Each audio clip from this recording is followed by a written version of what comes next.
आज मॅरेथॉन बैठक झालेल्या आहेत, काय निर्णय झाला सकारात्मक घेतली? असं आहे की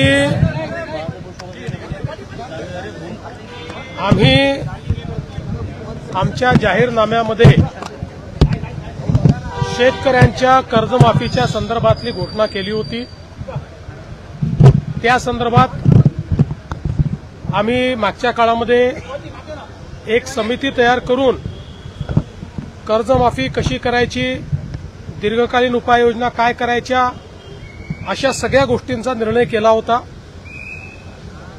कारण कर्जमाफी हा एक भाग आहे, पण शेतकरी वारंवार कर्जाच्या विळख्यात अडकतो आणि म्हणून त्यांना आपण बाहेर कसं काढू शकतो अशा प्रकारचा सगळा विचार व्हावा अशा प्रकारची अपेक्षा होती।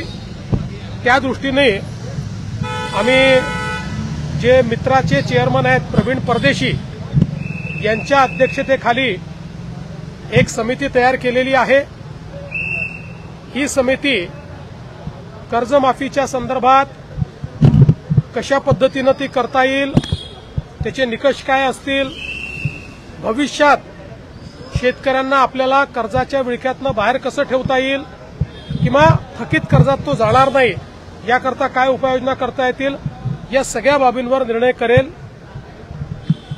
त्या संदर्भात आम्ही असा निर्णय आज केला आहे की एप्रिल महिन्याच्या पहिल्या आठवड्यात या कमिटीने आपलं कामकाज पूर्ण करावं आणि आम्हाला कर्जमाफी कशी करायची, त्याचे काय निकष ठरवायचे या संदर्भातला एक अहवाल द्यावा आणि या अहवालावर कर्जमाफीच्या संदर्भातला जो निर्णय आम्हाला करायचा आहे तो 3 महिन्यात म्हणजे 30 जून 2026 पूर्वी करण्याचा आम्ही निर्णय केलेला आहे।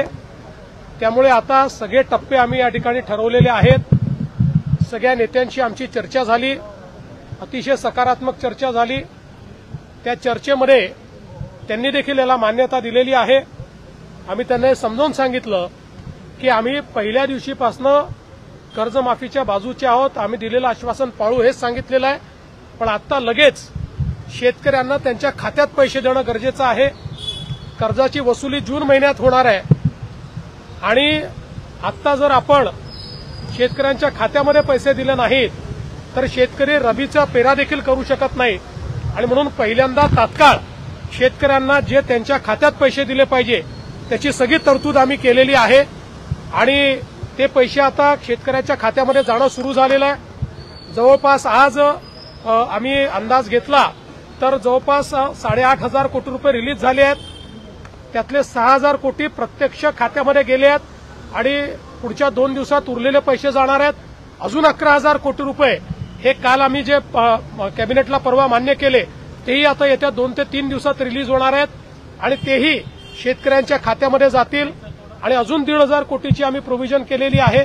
त्यामुळे आता शेतकऱ्यांच्या खात्यामध्ये पैसे जाणं हे महत्वाचं आहे, ते आम्ही जाणं सुरू केलेलं आहे आणि माझा अंदाज आहे की पुढच्या 15 ते 20 दिवसात 90% शेतकऱ्यांच्या खात्यात हे पैसे पोहोचून जातील। 10% कदाचित अनेक वेळा आम्हाला अनुभव आहे, खात्याच्या अडचणी असतात, त्या जाऊन सोडवाव्या लागतात, मल्टिपल खाती असतात, अशा प्रकारच्या गोष्टी असतात।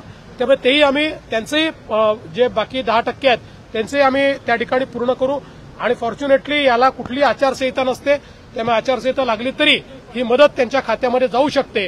त्यामुळे आम्ही त्यांना समजावून सांगितलं की पहिल्यांदा ही मदत देणं हे महत्वाचं आहे, त्यामुळे ती मदत आम्ही देऊ आणि मग ही जी काही कमिटी आम्ही केलेली आहे या कमिटीचा रिपोर्ट घेऊन त्याच्या आधारावर आम्ही ही कर्जमाफी करू आणि त्याला त्यांनीही सकारात्मक अशा प्रकारची भूमिका त्याच्यावर घेतलेली आहे।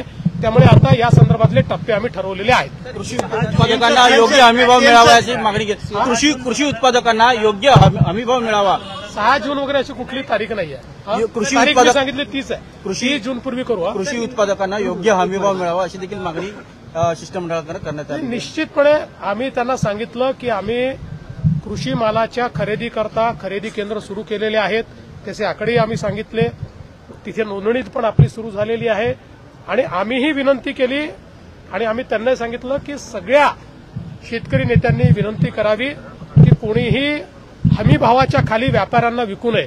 व्यापारी जर हमीभाव देत असेल तर व्यापाऱ्याला द्यावं, व्यापारी हमीभाव देत नसेल तर आपल्या केंद्रांवर आणून त्यांनी ते विकावं, अशा प्रकारची आम्ही म्हणतो. CM sir